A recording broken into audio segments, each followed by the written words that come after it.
Hello guys, बहुत बहुत स्वागत है आपका हमारे चैनल फेमस पर्सन में।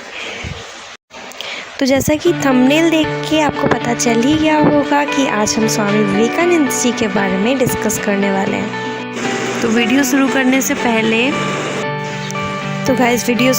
पहले चैनल को सब्सक्राइब कर दें और बेल आइकन को प्रेस कर दें।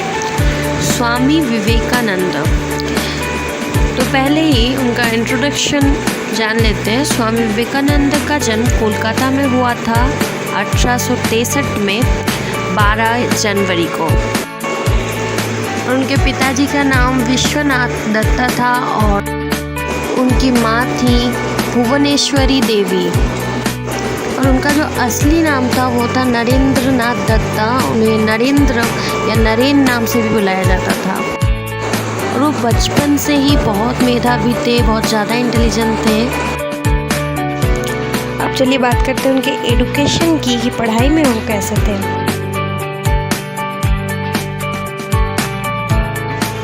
तो सन 1871 में जब 8 साल की उम्र थी नरेंद्रनाथ की, तब उन्हें ईश्वरचंद्र विद्यासागर जी के मेट्रोपॉलिटन इंस्टीट्यूट में डाला गया था।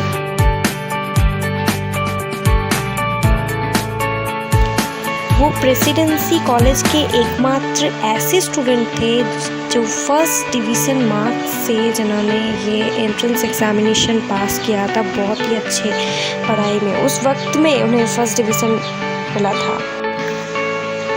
पढ़ाई में तो बहुत ज़्यादा अच्छे थे, बहुत ज़्यादा किताबें पढ़ते थे, बहुत नॉलेज थी उनकी।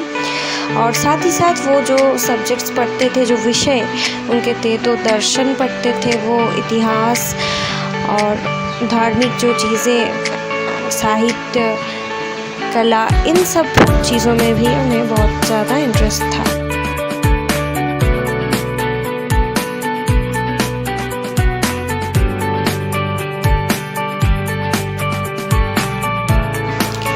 तो नरेंद्र जो थे वो अपनी विलक्षण स्मृति के लिए, मतलब तेज इतनी उनकी बुद्धि थी, उसके लिए जाने जाते थे।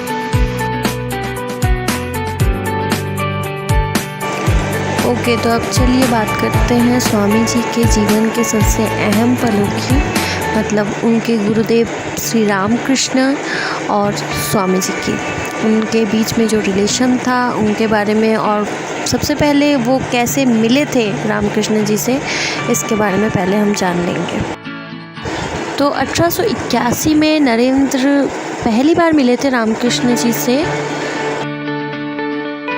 और रामकृष्ण जी वो व्यक्ति थे जिन्होंने नरेंद्र का ध्यान आध्यात्मिक दिक की तरफ केंद्रित किया।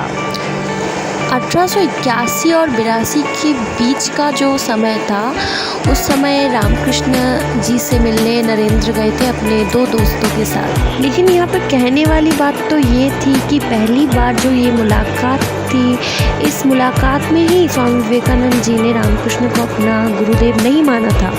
इनफैक्ट वो उनके विचारों के विरुद्ध बोलते थे। तब बाद में उनका व्यक्तित्व उन्हें आकर्षित लगने लगा और वो बार बार दक्षिणेश्वर जाते रामकृष्ण जी से मिलने।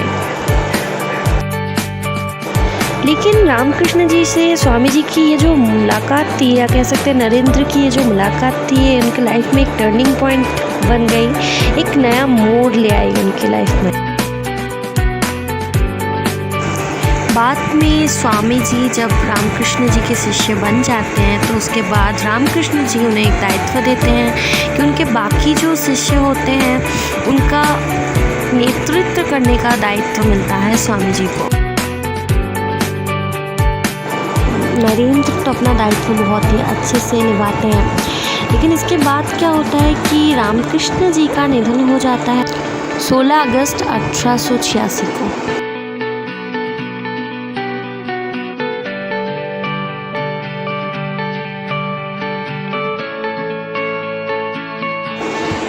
तो चलिए दोस्तों, अब बात करते हैं स्वामी जी की ट्रैवल के बारे में, उनके भ्रमण के बारे में। तो भारत में उन्होंने भ्रमण किया था 5 सालों तक।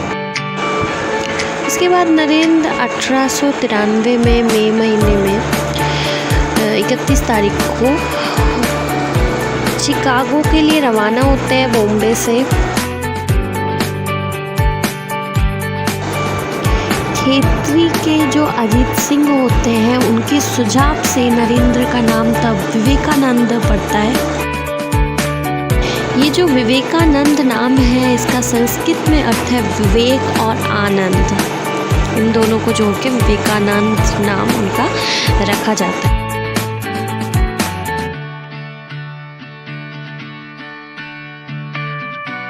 तो विदेश में जाकर जापान में, चीन में, कनाडा में और यूनाइटेड स्टेट्स के बहुत सारे शहरों में भ्रमण करते हैं स्वामी विवेकानंद।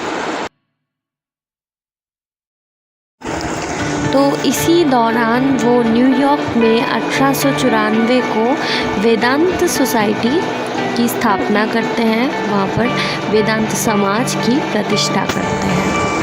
अब अगर बात करें स्वामी जी की शिष्या के बारे में, जो भी बहुत फेमस है, सिस्टर निवेदिता, तो उनसे कैसे मुलाकात होती है।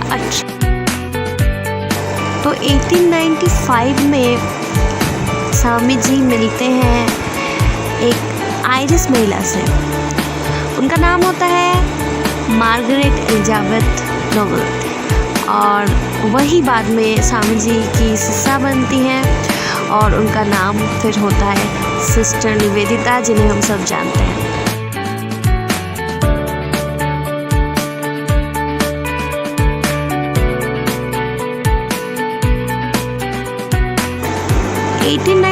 में कलकत्ता में विवेकानंद जी ने रामकृष्ण मिशन प्रतिष्ठा की थी। उसकी स्थापना उन्होंने की थी सामाजिक कार्य के लिए, कह सकते हैं सामाजिक सेवा के लिए उन्होंने इस मिशन की प्रतिष्ठा की थी।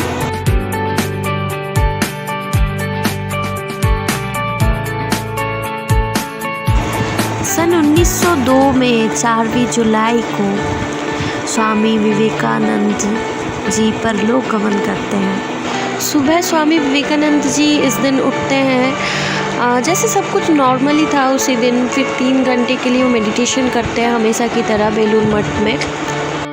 तो सुबह मेडिटेशन करने के बाद सुबह 7 बजे को विवेकानंद अपने कमरे में जाते हैं और सब शिष्यों से कहते हैं कि उन्हें डिस्टर्ब ना किया जाए। और फिर वो मेडिटेशन करते हैं, ध्यान करते हैं, और ध्यान के दौरान ही करीबन 9:20 पे वो देह त्याग करते हैं, अपनी देह त्याग करते हैं और महासमाधि ले लेते हैं।